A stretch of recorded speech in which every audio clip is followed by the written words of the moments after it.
Hello dear students, आज आपण बघतोय एक्झाम्पल नंबर 5 क्वेश्चन नंबर 1. आपलं जे पेज नंबर 4 होतं त्यावरचं. ठीक आहे, 4-5वरचा. तर सगळ्यात पहिले आपण काय बघणार आहे, कोणतंही एक्झाम्पल आपल्याला सॉल्व करायच्या आधी लक्षात घ्या, आपल्याला डेरिव्हेटिव्हजमध्ये तुम्हाला बेसिक फॉर्म्युले ऑब्वियसली माहीत पाहिजे. ठीक आहे, तर जसं आपण आधी बघितलेलं आहे, तर एक काही दिवस तुम्ही एक गोष्ट करणे, ॲक्टिव्हिटी करणं फार गरजेची आहे की हे जे फॉर्म्युले आहेत ते सगळेच्या सगळे कंटिन्युअसली लिहित राहणं गरजेचं आहे. ठीक आहे, हे एक लक्षात घ्या. त्यातलं कॉन्स्टंटचा डेरिव्हेटिव्ह 0, ई रेस टू एक्सचं e raise to x, a raise to एक्सचं a raise to x log a, x raise to एनचं n x raise to n -1, log एक्सचं डेरिव्हेटिव्ह 1/x, साईनचं कॉस, कॉसचं मायनस साईन, टॅनचं sec square, सेकचं derivative sec into tan, again कोसेकचं derivative minus cosec cot, कॉटचं derivative minus cosec square. हे जे काही बेसिक आहे हे आलेच पाहिजे आपल्याला. आणि रूट एक्सचं डेरिव्हेटिव्ह 1/2 रूट एक्स. ठीक आहे, so these are some basic derivatives. कधी कधी जर तिथं फंक्शन आला, एक्सच्या जागेवर फंक्शन आला काही एफ ऑफ एक्स, तर त्याचं जे आन्सर येणारे डेरिव्हेटिव्हचं तिथंसुद्धा एफ ऑफ एक्स लिहायचं. पण बाय चेन रूल इंटू आपण काय करतो, त्याचा एफ डॅश ऑफ एक्स घेतो, म्हणजे इंटू त्याला आपण त्याच्या डेरिव्हेटिव्हने मल्टिप्लाय करत असतो. ठीक आहे, बघा त्याच पद्धतीचं इथं आपण एक्झाम्पल बघतोय आता. लेट दिलेलं नसेल तर दिलेल्या फंक्शनला आपण वाय मानून घ्यायचं. ठीक आहे, मग इथे याला डिफरन्शिएट करायचा, differentiating with respect to X. तर फॉर्म्युला काय डिफरन्शिएट करायच्या आधी बघा, डेरिव्हेटिव्ह तुम्ही जर इथं बघितलं तर कॉन्स्टंट रेस टू फंक्शन आहे वरती आहे, तर इथे काय होईल, ए रेस टू एक्स लॉग ए. ठीक आहे, एक्सच्या ऐवजी वरती फंक्शन आहे, तर आपण इथे पण काय लिहिणार, function into F dash of X by chain rule. Dash म्हणजे त्याचा आतमधल्या फंक्शनचा परत काय डेरिव्हेटिव्ह. ठीक आहे, तर आता इथून पुढे बघूया काय, d y by D x derivative घेतला. इथे काय होणार बघा, 5 रेस टू एक्सचं फंक्शनचं 5 raise to function into log 5 into जो फंक्शन आहे त्याचा परत आपण काय घेणार, डेरिव्हेटिव्ह.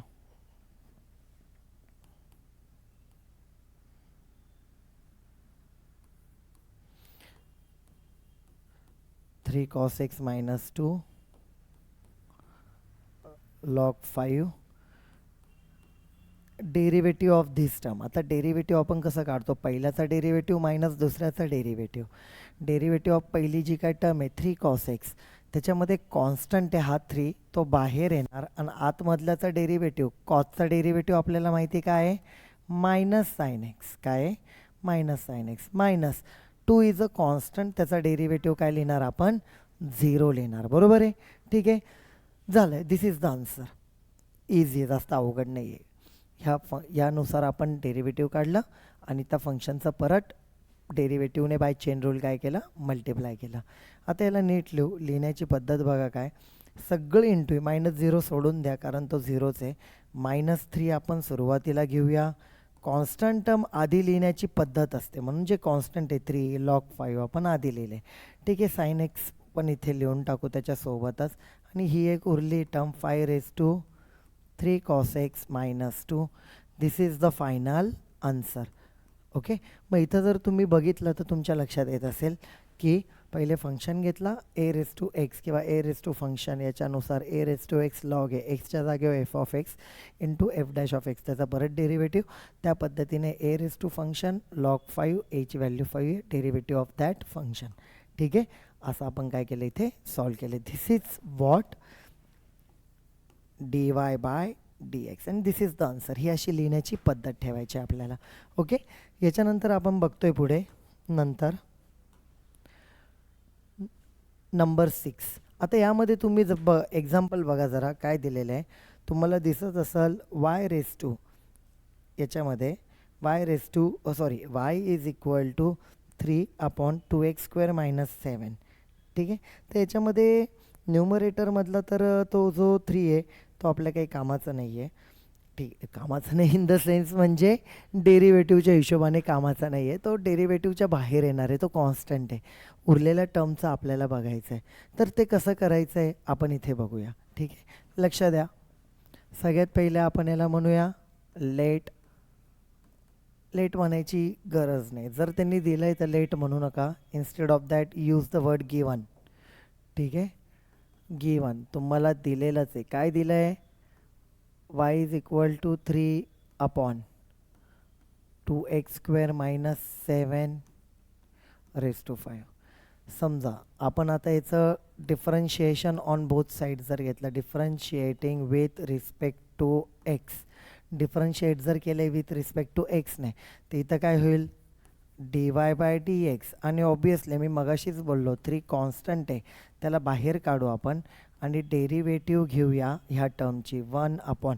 याला 1 अपॉन नाही ठेवत, बघा हा फंक्शन आहे ना एक्स, त्याला वर नेऊया 2x² minus 7 raise to minus 5. इंडेक्सची साईन काय होणार आहे? तिथे चेंज होणार आहे. इंडेक्सची साईन काय होईल? चेंज होईल. आलं लक्षात? ठीक आहे, इथे बघा तुम्हाला दिसत असेल इंडेक्सची साईन काय झाली? तिथे चेंज झालेली.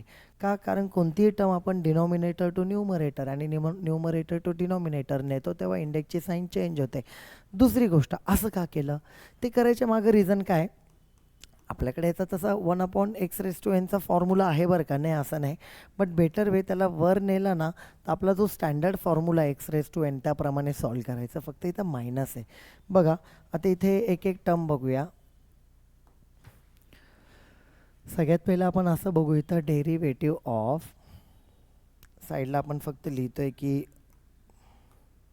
आहे काय नक्की ते एक्स रेज टू एन. काय लिहितो रे? N x raise to n minus 1. हेच तिथं जर फंक्शन असेल तर एक्सच्या जागेवर एफ ऑफ एक्स फंक्शन असेल, जो असेल तो असेल, म्हणजे इथं तो आहे इन टू फंक्शनचा परत derivative bye chain rule.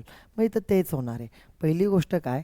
Therefore आपण लिहूया dy by D X is equal to 3 into पहिली टर्म काय? एन खाली येणार. एन तुमचा -5 आहे, त्याला खाली घेतला.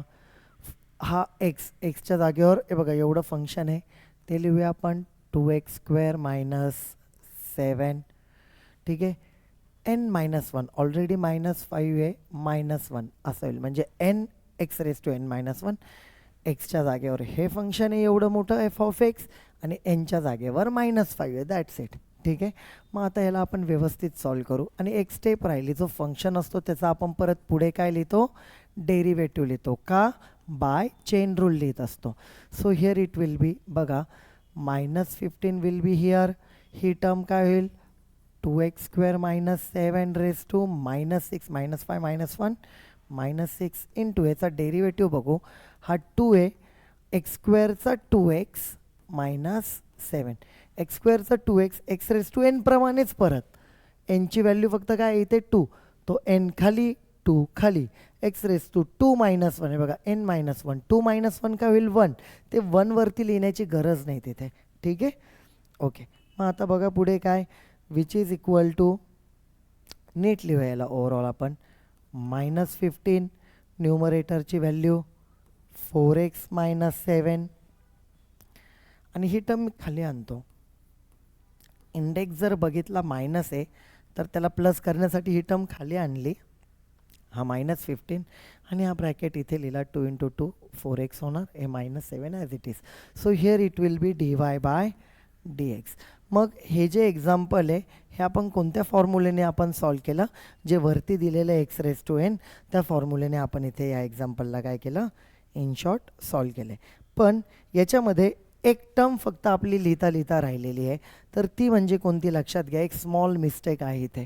बघा आपण इथं फक्त हा जो 7 आहे ना तो एक्स्ट्रा लिहिला गेला चुकून. कसं? त्याच्यामागचं रिझन काय बघा. एक मायनर मिस्टेक कशी होते? हा 2x आला मान्य आहे, पण इथे कॉन्स्टंट आहे, कॉन्स्टंटचं डेरिव्हेटिव्ह घ्यायचं आहे ना आपल्याला.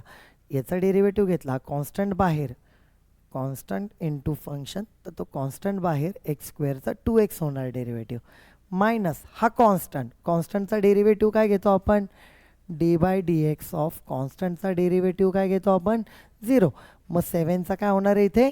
0. ऑब्वियसली तर फक्त 4x आहे. सो हा 0 जाईल. 2 into 2 4x, -15 into 4x will be there आणि ही टर्म खाली. सो फायनल आन्सर तुमचं जे आहे ते असं राहील काय, -60x upon 2x² -7 bracket raise to 6. This is the final answer. तर तुम्ही वाटलंच तर बॉक्सही करू शकता. ठीक आहे, फायनल आन्सरला वाटलं तर, म्हणजे असं काही कंपल्सरी नाही केलं पाहिजे. ओके, ठीक आहे. So this is the answer. हे आपलं आन्सर आलेलं आहे. याच्यानंतर आपण पुढच्या एक्झाम्पलकडं फक्त ह्या 2 फॉर्म्युल्यावर तर त्याला आपण सॉल्व केलं. दिलेली टर्म हे न्यूमरेटरला नेली, इंडेक्सची साईन चेंज झाली आणि ह्या फॉर्म्युल्यानुसार आपण सॉल्व करत आलो. ओके, ह्यानंतर आपल्याला पुढे अजून एक्झाम्पल लिहायचं आहे. बघा, जसं जसं आपण सॉल्व करतोय तसं तसं लिहिणं गरजेचं आहे. फॉर्म्युले इम्पॉर्टंट आहे आणि सगळं व्यवस्थित लिहिणं आहे. ओके, बघा यानंतर पुढे आपल्याला बघायचं आहे कोणता पार्ट, क्वेश्चन नंबर. जर बघितला तर क्वेश्चन 2कडे आपण चाललो आहे फ्रॉम द बुक. जे काय आपलं बुकमध्ये पेज नंबर आहे 6 त्यावरती. क्वेश्चन नीट बघा, differentiate the following with respect to x. Differentiate the following with respect to x आपल्याला दिलेलं आहे आणि फंक्शन दिलं आहे वाय इज इक्वल टू √ऑफ साइन ऑफ एक्स क्यूब. आता इथं जर तुम्ही बघितलं तुम्हाला एक गोष्ट जाणवेल की आता क्वेश्चन 2 एक थोडासा ॲडव्हान्स झाला आहे. फक्त आधी काय होतं, फंक्शनच्या आत फंक्शन होतं. हे बघा इथे तुम्ही जर इथे बघितलं, ठीक आहे, इथं एक हा फंक्शन आहे, त्याच्या आत फंक्शन आहे, एकदाच डेरिव्हेटिव्ह येत होता. थोडंसं याच्यामध्ये अजून एखादी स्टेप एक्स्ट्रा आहे. ठीक आहे, पण हां आयडिया मात्र तीच आहे. आयडिया तीच आहे, दुसरं काही नवीन त्यात नाही आहे. आता इथं वाय तुम्हाला ऑलरेडी दिलेला आहे, त्यामुळे इथं म्हणूया given y is equal to √ऑफ साइन एक्स क्यूब. हे बघा, आता आपण इथे बघूया. मला सांगा डेरिव्हेटिव्ह ऑफ रूट आहे ना, त्यामुळे √ऑफ x काय असतं, 1/2√x. फक्त इथं √च्या बाबतीत सांगतोय. √चं रूट 1/2√, असं असतं. एक्सच्या जागेवर एवढं फंक्शन येतं, एवढं फंक्शन येणार, त्याचा परत डेरिव्हेटिव्ह होईल बाय चेन रूल. ठीक आहे, मग याला आपण बघा, मी याला साईडला लिहून ठेवतो आहे. याच्यानुसार आपण बघूया. इथे लिहितो मी differentiating with respect to x. याचं होणार dy/dx which is equal to रूटचं काय 1/2√. आतली value as it is sine of x cube. परत त्याचा बाय चेन रूल काय असणार आहे, डेरिव्हेटिव्ह कोणाचा, साइन ऑफ एक्स क्यूब. ठीक आहे, पुढे अजून एक स्टेप बघू आपण. विच इज इक्वल टू 1/2√ऑफ sine of x cube into derivative of sine. साइनचं डेरिव्हेटिव्ह काय असतं, कॉस. आतला फंक्शन एक्स क्यूब तसाच, आणि आता बाय चेन रूल परत त्याच्या आत म्हणजे साइनच्या आत साइनचं डेरिव्हेटिव्ह कॉस आपल्याला माहिती, आतमधला फंक्शन तसाच. त्याच्यानंतर जो डेरिव्हेटिव्ह आहे आतमधल्याचा राहील. म्हणजे बघा, फंक्शनच्या आतमध्ये फंक्शन, त्याच्या आतमध्ये फंक्शन, असं डबल झालं इथे. दॅट्स इट, बाकी दुसरं काही नाही. म्हणजे याचा परत डेरिव्हेटिव्ह लिहिला आहे. मग आपण इकडे नेक्स्ट पेजकडे येऊ, ह्या बाजूला. देअरफॉर नेक्स्ट पेज म्हणण्यापेक्षा राईट साईडला 1/2√ऑफ sine of x cube into cos of x cube into, आता मला सांगा एक्स क्यूब तो कोणत्या पद्धतीने येणार, त्याचं कोणत्या पद्धतीने येईल. मग अशी आपण जो लिहिला होता डेरिव्हेटिव्ह ऑफ x⁻n प्रमाणे nx⁻n-1 function raise to constant, function raise to constant. एनची जागा कोण घेत आहे, 3. मग डायरेक्टली आपण लिहूया, तो 3 खाली आला बघा, 3 खाली येतो, n 3-1 म्हणजे मी इथं लिहितो 3x². याला नीट लिहू आपण, विच इज इक्वल टू 3/2 हा कॉन्स्टंट आहे, x² cos of x cube हा अँगल आहे आतमध्ये. या दोघांचं कॅल्क्युलेशन करू नका, नाही तर तो आतमधली टर्म आहे, divided by sine of x cube. ठीक आहे, √ऑफ sine of x cube. This is the final answer. तुम्ही इथं जरी थांबलात तरी पण चालेल. So this is what dy/dx. म्हणजे काय, इथे सिम्पली चेन रूल तुम्हाला अप्लाय करायचं आहे. बेसिक फॉर्म्युला आपल्याला अप्लाय करायचा. स्क्वेअर रूटचं 1/2√, आतमधल्याचा डेरिव्हेटिव्ह साईनचा कॉस, परत आतमधल्याचा डेरिव्हेटिव्ह एक्स क्यूबचा 3x². That's it. Okay, so this is question 2 मधला पहिला आहे. मग क्वेश्चन 2 मधला सेकंड आपल्याला पुढच्या पेजवर बघायचं आहे. क्वेश्चन 2 मधला सेकंड. तर क्वेश्चन 2 मध्ये जर सेकंड आपण बघितलं तर काय काय दिलेलं आहे, y is equal to cot square of x cube दिलेला आहे बरं का. Cot square of x cube, त्याला पहिले तुम्हाला व्यवस्थित फॉर्मेशनमध्ये लिहावं लागेल आणि मग त्याच्या पुढे आपल्याला जावं लागणार आहे. ठीक आहे, चला बघूया एक्झॅक्टली काय.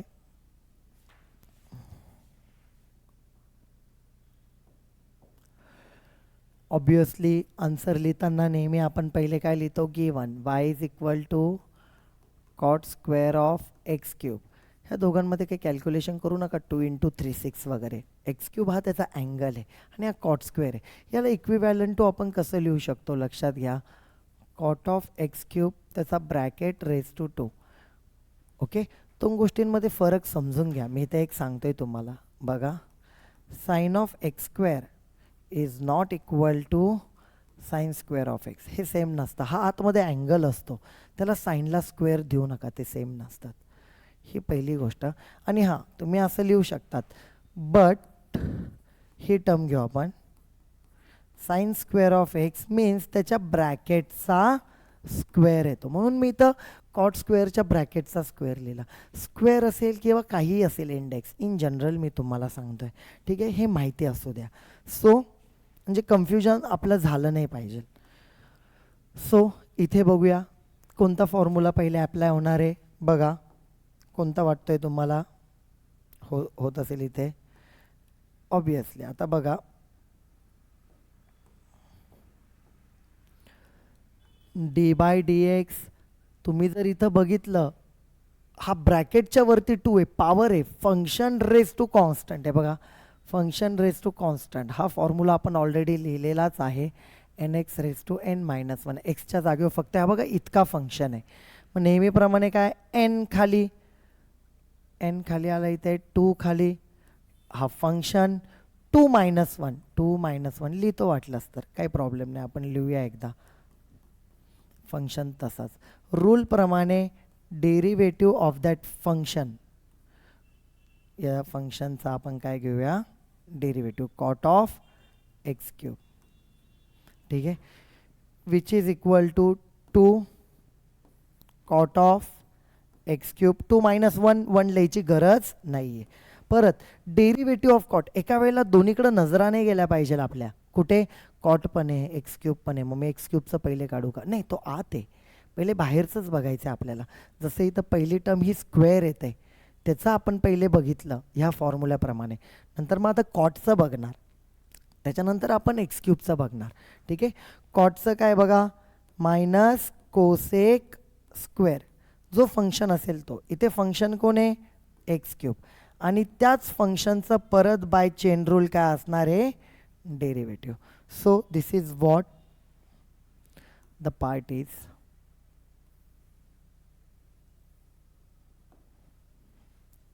बघा इथे आपण डेरिव्हेटिव्ह स्टार्ट केल्यावर का इथे एक लाईन लिहायची राहिली, differentiating with respect to x. ठीक आहे, आणि here it should be dy/dx right साईडला. Therefore dy/dx is equal to, dy/dx काय येईल, याला नीट लिहू आपण. हे इंटू आहे सगळं, मायनस साईन सुरुवातीला लिहितो मी, -2 cot of x cube into cosec square of x cube into मगाशी लिहिल्याप्रमाणे हा काय येणार, एक्स क्यूबचा परत 3x², x raise to n प्रमाणे nची जागा 3 आहे, 3x 3-1 दॅट इज 2. चला नीट लिहावं लागणार आहे परत ही स्टेप आपल्याला. Therefore dy/dx is equal to 3 × 2 -6 x² पण पहिले लिहून टाकू, बाकीच्या टर्म कंटिन्युएशनमध्ये लिहिला तरी पण चालेल, cosec square x cube. This is the final answer. ठीक आहे, आता बघा जास्त अवघड नाही आहे, का तुम्हाला वाटेल सर तुम्ही सर आहेत म्हणून तुम्हाला वाटत असेल अवघड नाही आहे. इट्स नॉट लाईक दॅट, त्या पद्धतीने नाही आहे. तुम्हाला फॉर्म्युले माहीत असेल आणि ऑब्वियसली चेन रूल फंक्शनच्या आत फंक्शन त्याचं डेरिव्हेटिव्ह घेत जायचं स्टेप बाय स्टेप फक्त, दॅट्स इट. बाकी दुसरं आपण याच्यामध्ये नवीन असं काही केलेलं नाही आहे. ठीक आहे. त्याच्यानंतरचं आपल्याला बघायचं आहे थर्ड एक्झाम्पल बघूया. त्याच क्वेश्चन 2 मधलं थर्ड एक्झाम्पल बघू. Log of cos of x raise to 5. Question बघा तुम्ही एकदा. तर त्याच्यामध्ये तुम्हाला लक्षात येत असेल लॉगचं आपल्याला पहिलं फंक्शन लॉगचं आहे. त्यानुसार आपण याच्यामध्ये काय काय सांगितलं आहे ते बघूया. बघा नेहमीप्रमाणे आपण इथं लिहिणार given y is equal to काय दिसतोय, y इज इक्वल टू तुम्हाला log of cos of x raise to 5. तर बघा बाहेर लॉग आहे पहिले. लॉगचं काय असतं रे डेरिव्हेटिव्ह, हे बघा log of function that is 1 function. इथं एक्स असेल तर एक्स, एफ ऑफ एक्स असेल तर काय लिहिणार एफ ऑफ एक्स आणि परत into F dash of x येणार. ठीक आहे. बघा इथे आपण काय लिहितोय देअरफॉर नाव differentiating with respect to x, therefore dy by dx is equal to log 1 function. Function कोण आहे cos of x raise to 5. परत डेरिव्हेटिव्ह ऑफ दॅट फंक्शन कोणाचं cos of x raise to 5चं which is equal to 1 cos of x raise to 5 into कॉसचं काय येणार minus sine x raise to 5.